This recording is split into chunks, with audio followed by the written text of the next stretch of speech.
noches, mis hermanos. Otra vez aquí estamos desde la intimidad de nuestra casa. Una vez más, ya comprenderán y entenderán que es un ambiente hogareño y estamos rodeados de vecinos. Algún carro pasará por ahí que van a parquear, mis hijos por ahí en sus deberes, así que usted sabrá disculpar. Sin embargo, trataremos de ser lo más puntuales posibles con esto, porque como les dijimos el martes anterior, iniciamos una serie de enseñanzas, por supuesto, de la palabra, basados en la palabra del Señor, y me pareció interesante, me pareció poderoso enseñar esto y traerlo hasta cada uno de ustedes. Vamos a partir de las epístolas del apóstol Juan y también del Evangelio. Vamos a abordar varios textos de la Biblia, otras referencias, para ir calando muy profundo con esto y llegar todo lo que yo pueda llegar y lograr esculpir en sus corazones a través de la palabra del Señor. Mi deseo es que el Espíritu Santo haga esta palabra que se convierta en rema en su vida. No es solamente porque la estamos haciendo y por la necesidad debido a la situación con COVID-19, sino que es una necesidad urgente llegar al corazón de la iglesia con esto y pues obviamente de ustedes. Yo les bendigo en el nombre de Jesús a los que somos parte del Ministerio Vida Internacional. Este es su pastor Marlon Barberena. Les amo en montones. Mi esposita Carmen, que está aquí atrás, está ella afanada haciendo sus cosas. Nuestros hermanos que pertenecen a la iglesia, hermana Damaris López, también van a estar con nosotros acompañándonos. Hoy conversé con hermana Damaris. Te bendigo, hermana Dama, en el nombre de Jesús allá donde está. Muy posible algunos hermanos, Milton Rojas, Vanessa, su esposita, allá en Higuito Desamparados, de parte de nuestra cobertura Ministerios Unidos en la Fe. Así que estamos en un solo sentir en el nombre del Señor. Somos un cuerpo en Cristo. Así que vamos para adelante en el nombre de Jesús. Ahí donde está, quiero que oremos. Padre, esta noche te agradecemos enormemente por la oportunidad de estar aquí. No tenemos palabras, no lograríamos expresar de la manera más puntual todo lo que sabemos que tú significas para nosotros. Hoy más que nunca entendemos nuestra necesidad de ti. Sabemos que la iglesia nace en nuestros hogares y que nuestros hogares, Dios mío, son hogares a raíz de lo que hay en nuestro corazón. Tu palabra dice que donde está tu tesoro, allí estará tu corazón. Y yo por eso hoy creo que la iglesia hoy más que nunca se está fortaleciendo, estando todos y cada uno de nosotros y nuestros hermanos en sus hogares. Bendigo a cada uno de tus hijos e hijas y que este, Dios mío, tiempo que vamos a pasar contigo a través de tu palabra nos llene de poder, nos llene de fuerza, nos llene de fortaleza, Señor, que los temores más profundos se vayan, que la ignorancia en algunos temas, Dios mío, se disipe a través de la luz que viene acompañada con el mensaje de tu palabra. Hoy te agradecemos, Señor, en el nombre de Jesús y nos depositamos en tus manos para aprender de ti. En el nombre de Jesús, amén. Esta es mi Biblia, la palabra de Dios. Yo soy todo lo que la Biblia dice que soy. Puedo hacer todo lo que mi Biblia dice que puedo hacer. Y hoy la estudiaremos, la escucharemos y la semilla incorruptible de la palabra del Señor transformará nuestras vidas para siempre. Amén. Vamos a comenzar así. Vamos a ir al Evangelio del apóstol Juan en su capítulo 1. De hecho, me parece importantísimo iniciar con Juan porque Juan es de los que nos puntualiza el ser hijos de Dios de una forma muy práctica y muy profunda. Les he comentado a los que somos parte de la iglesia acá en Tacares que hay un asunto que se llama los evangelios sinópticos, que no es más que una similitud en corriente cronológica, en el tiempo, en el pensamiento, en la teología que cada uno de ellos desarrolla referente a Jesús. Estos evangelios sinópticos tendríamos que decir Mateo, Marcos, Lucas y Juan. Pero el apóstol Juan es una corriente teológica exactamente a la de sus compañeros. Lo que pasa es que Juan, desde que arranca su evangelio, lo arranca basándose en la persona de Jesús. Mateo desciende hasta atrás en la historia y comienza desde la genealogía de Jesús. Marcos arranca con un Jesús que está trabajando, mientras que Lucas arranca con un Jesús que dando las características de un Jesús y dándonos a entender que este trae algo especial. Y Lucas, por ser doctor, registra en su evangelio algunos de los milagros más portentosos que realizó Jesús, mientras a Marcos lo vemos con un Jesús que trabaja mucho, ¿verdad? Y Mateo con un Jesús que viene a cumplir lo que se había dicho. En el evangelio de Mateo aparece registrada más de 35 veces la frase para que se cumpliese lo dicho por. Entonces, eso nos dice que cada uno de ellos tenía un concepto no diferente en su contenido, sino una perspectiva que nos lleva a llegar a la persona de Jesús de una forma muy particular. El evangelio de Juan comienza así, comienza literalmente por las nubes. En el principio era el verbo, y el verbo era con Dios, y el verbo era Dios. Este era en el principio con Dios. Todas las cosas por él fueron hechas, y sin él nada de lo que ha sido hecho fue hecho. Dice el verso 4, en él estaba la vida, y la vida era la luz de los hombres. La luz en las tinieblas resplandece, y las tinieblas no prevalecieron contra ella. Vamos aquí. Y hubo un hombre enviado de Dios, el cual se llamaba Juan. Aquí no se refiere a él mismo, se llama Juan, se refiere a Juan Bautista.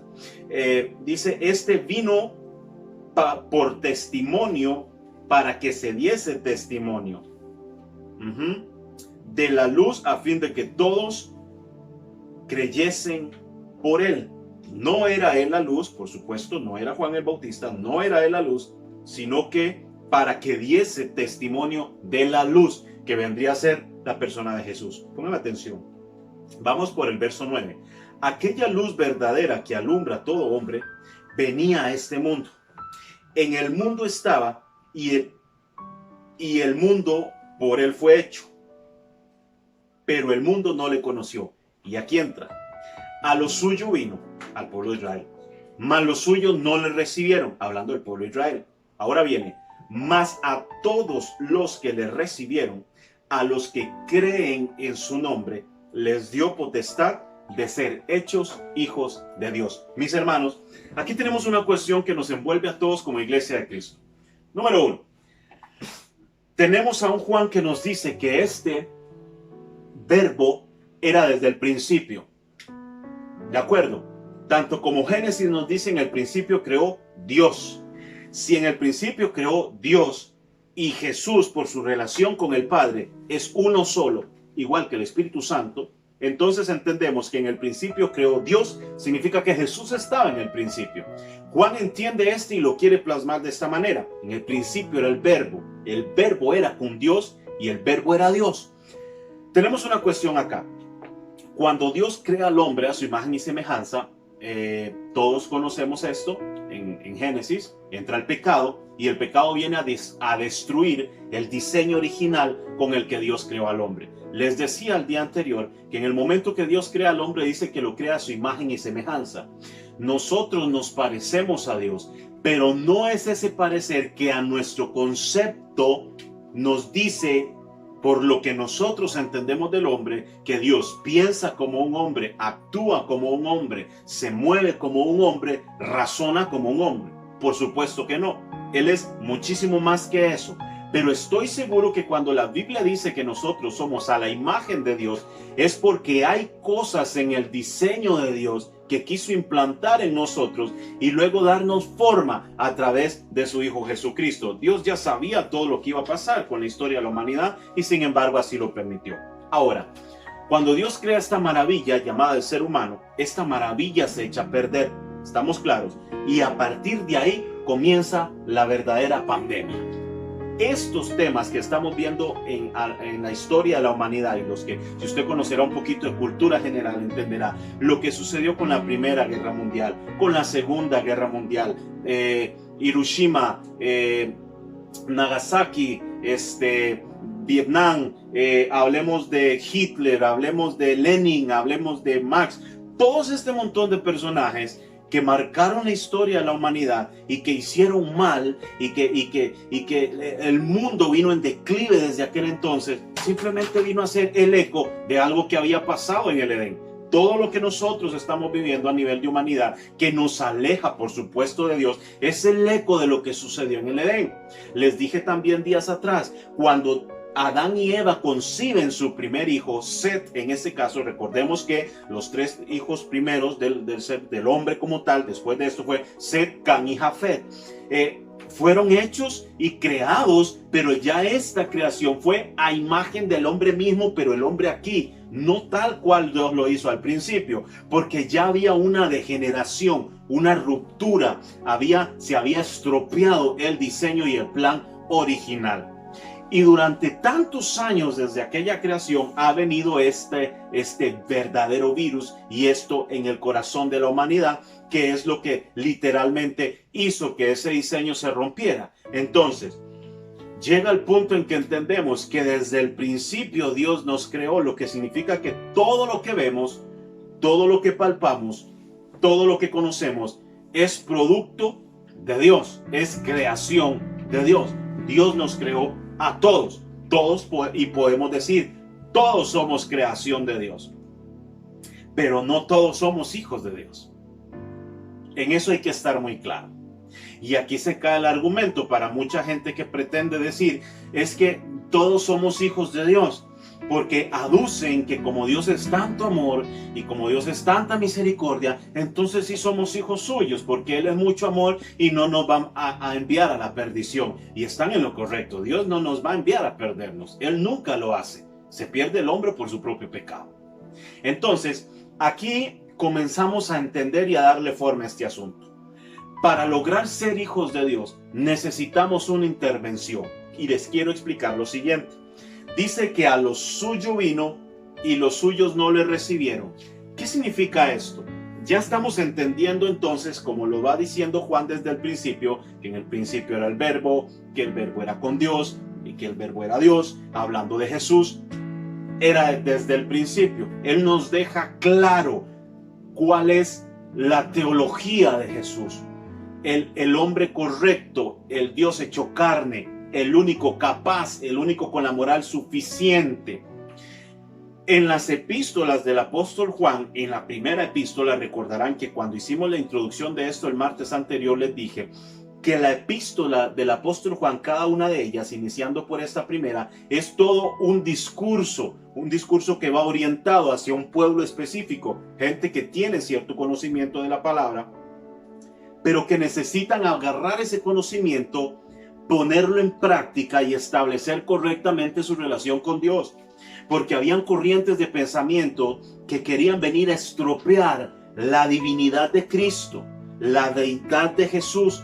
¿Cómo es que este Jesús puede ser digno? ¿Cómo es que puede ser divino? ¿Cómo puede habitar en él divinidad, siendo que era un hombre? ¿Cómo puede este Jesús ser la clave de la historia y la razón de ser de la humanidad? ¿Cómo podría? Entonces había corrientes de pensamiento que pretendían alejar a los hijos y a los hermanos de la iglesia en aquel tiempo de la teología y de la realidad de Jesús como nuestro Señor. Entonces el apóstol Juan viene y les dice, y quiero que me acompañen a la epístola y dejemos un momentito el verso 12 del capítulo 1 del Evangelio. Vamos a la epístola, primera epístola de Juan, capítulo 1, y quiero que veamos esto.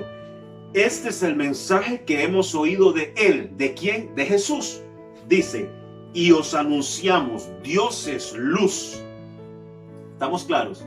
Esta misma luz de la que Juan nos habla en el capítulo 1, que venía a raíz de la llegada de Jesús, esta luz que viene la luz de parte de Dios. Recuerden que Jesús es la luz, es el camino, la verdad y la vida. Él es la luz del hombre. Entonces dice, si decimos que tenemos comunión con Él y andamos en tinieblas, mentimos y no practicamos la verdad. Porque si andamos en luz como Él está en luz, tenemos comunión unos con otros, y la sangre de Jesucristo, su Hijo, nos limpia de todo pecado. Hablando de Dios y Jesús. Si decimos que no tenemos pecado, nos engañamos a nosotros mismos y la verdad no está en nosotros. Si confesamos nuestros pecados, Él es fiel y justo para perdonar nuestros pecados y limpiarnos de toda maldad. Y entonces, a lo que apunto es a lo siguiente. Este es el mensaje que hemos oído de Él. Y en la apertura, si damos unos versitos más atrás, en el verso 3 del capítulo 1, el apóstol dice, lo que hemos visto y oído os comunicamos. Juan no nos está hablando de algo que le contaron. Juan nos está hablando de algo que él mismo vivió. Recordemos que A Juan lo vemos en ese círculo cerrado de aquellos que estaban muy cerca de Jesús, al punto de que se le ha llegado a conocer como el discípulo amado. Juan nos viene a hablar de algo que él conoce perfectamente. Ahora, tenemos esta cuestión de que no todos somos hijos de Dios. Entonces, la pregunta que viene a ser, la que todos se harían. Entonces, ¿qué logramos hacer para nosotros llegar a ser hijos de Dios? Primero que nada, en nuestras manos no está, por nuestros propios méritos, el lograr ser hijos de Dios. Resulta que hay algo que se llama pecado. El pecado es la ofensa de uno contra otro. ¿Estamos claros? Cuando yo peco contra alguien y cuando yo ofendo a alguien, entonces estoy en deuda con aquel alguien al que ofendí. ¿Y a qué viene este principio maravilloso? Hablando del pecado, el pecado es la ofensa del hombre contra Dios, siendo el hombre menor y siendo Dios el creador de todo. Lo que significa que entonces estamos en deuda con Dios por causa del pecado. Y para poder solventar esa deuda necesitamos una expiación. Pero ¿qué resulta? Que para lograr saldar esa deuda, entonces yo tengo que pagar el equivalente a mi pecado y a mi ofensa. Entonces tengo que expiar esa misma culpa del mismo tamaño de mi pecado. Entonces tengo que expiar mi ofensa para quedar justificado ante aquel que yo ofendí. Y aquí viene este asunto. Recordemos que Pablo dijo que dijo así, como el pecado entró en el mundo por un hombre, se lo dijo a los romanos, así el pecado pasó a todos los hombres por cuanto todos pecaron. Literalmente dice, así como el pecado entró en el mundo por un hombre y por el pecado la muerte, así la muerte pasó a todos los hombres por cuanto todos pecaron. Y también nos dice que por cuanto todos pecaron, están destituidos de la gloria de Dios. Lo que significa que nos convertimos en enemigos de Dios en el momento que en el pecado entró. Y tenemos que entender como pecado todo aquello que va en contra de los designios de la palabra y de lo que Dios nos pide. Así que no podemos decir que es solamente pecador el que vive una vida homosexual, que es solo pecador el que vive una vida de alcoholismo, que es solo pecador el que vive una vida de desorden y de drogadicción, o que es solo pecador aquel que está en las calles prostituyéndose y promiscuyéndose, porque pecado lo es todo. Si algo me aleja de Dios, es pecado, porque el pecado viene a ser esa herida, esa ruptura de nuestra relación original, como les decía hace un momento. Entonces, entendemos a un Dios maravilloso que lo crea todo. Tenemos a un Jesús que es el centro de la creación. Según nos dice Juan, en el principio era Él. Todo lo que ha sido hecho por Él. Y Pablo lo narra muy bien en el libro de los Colosenses. Ahora, dice la Biblia que Jesús vino entonces a ejercer un papel importantísimo, y aquí les quiero abordar aún más esto. Les acaba de dar la figura de alguien que ofende a otra persona. El hombre ofende a Dios y por lo tanto esa ofensa tiene que ser saldada. Pero resulta que para yo poder saldar mi ofensa, la ofensa que yo hice contra Dios, ¿cómo la saldo? Si siendo un ser humano corrupto, lleno de errores, lleno de defectos, lleno de desperfectos, ¿cómo voy a poder saldar y cómo voy a poder entregar íntegro un pago por mi ofensa siendo que soy un ser humano? No lo vamos a lograr nunca. El profeta decía, aunque te laves con lejía y amontones jabón sobre tu cabeza, la mancha de tu pecado no te será quitada. Y podemos citar varios versos. El salmista en el capítulo 51, versos 3 y 4, en maldad he sido formado y en pecado me concibió mi madre.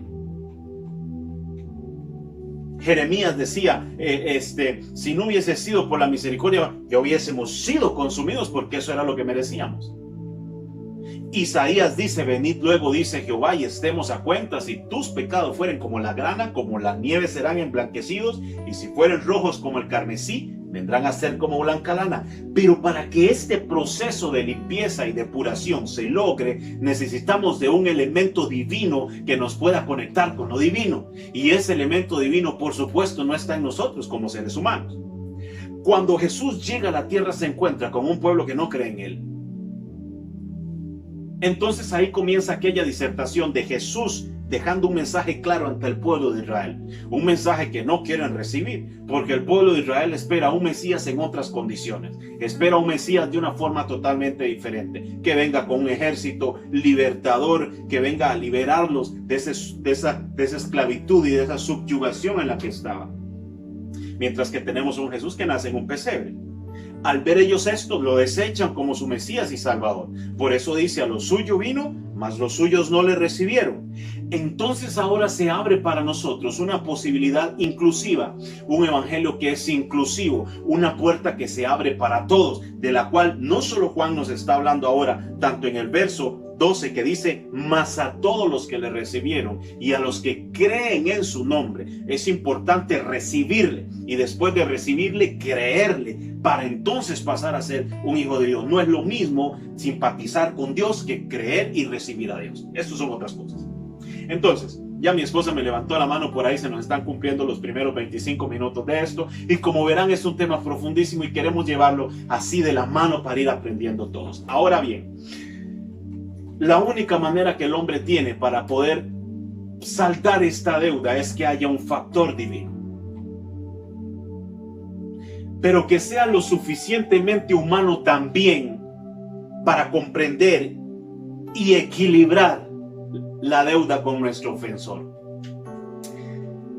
Entonces Dios se encarga de suplir esa necesidad, enviando a su Hijo, que es 100% Dios, pero que también es 100% humano, a través de un nacimiento virginal y vaginal, como cualquier ser humano, y en la persona de Jesús tenemos ese ser que viene a intermediar, como lo dice Pablo en la epístola, porque hay un solo mediador entre Dios y los hombres, Jesucristo hombre. Y aquí entonces comenzamos a entender cómo es que llegamos a ser hijos de Dios. Yo les bendigo en el nombre de Jesús. Nos vemos el próximo domingo con este tema que vamos a continuar, y luego el martes y luego el jueves, y así sucesivamente hasta que podamos empaparnos de esto tan hermoso que tiene Dios para nosotros. Desde acá de Casa Pastoral en Carrillos y para la Iglesia Ministerios Vida Internacional en Tacares, Grecia, para nuestros hermanos en Ubita ya con la iglesia y nuestra hermana pastora Mari López, en Higuito Desamparados con nuestros hermanos de la Iglesia Misionera Casa de Oración, nuestra cobertura. Les amamos, les bendecimos. Un abrazo. Vamos para adelante en el nombre de Jesús.